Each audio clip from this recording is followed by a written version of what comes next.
Hi friends, మీకు ఈ చెట్టు గురించి తెలుసు అనుకుంటాను. ఈ చెట్టు వచ్చేసి వాక్కాయల చెట్టు అనమాట. సేమ్ ఉసిరికాయలాగే ఉంటాయి తింటే. వీటిని కట్ చేసుకొని మనము దాంట్లో ఉన్న సీడ్స్ తీసేసి పప్పులో వేసుకోవచ్చు. చాలా టేస్టీగా ఉంటాయి.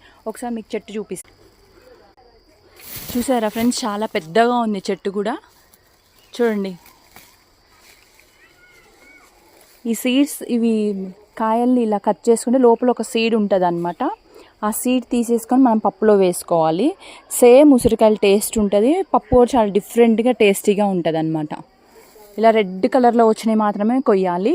పచ్చిగున్న కాయలు చూపిస్తూ ఉండండి మీకు. పచ్చిగున్న కాయలు ఇలా వైట్గా ఉంటాయి. బాగా థిక్ రెడ్గా ఉన్న కాయలు మాత్రం మనము తయారైనట్టు అనుకొని ఇక కోసి పప్పులో వేసుకోవాలన్నమాట. ఇదిగోండి, మీకు మొత్తం చూపిస్తాను. చెట్టు చాలా పెద్దగా ఉంది. వాక్కాయల చెట్టు అంటారు అనమాట ఇది.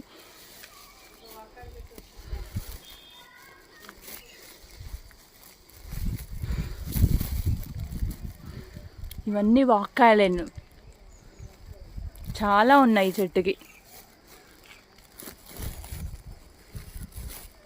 నార్మల్గా కూడా తినొచ్చు ఇవి. పప్పులో కాకపోయినా కూడా తినని వాళ్ళు, ఇక పప్పులో తినడం ఇష్టం లేని వాళ్ళు నార్మల్గా కూడా తినొచ్చు.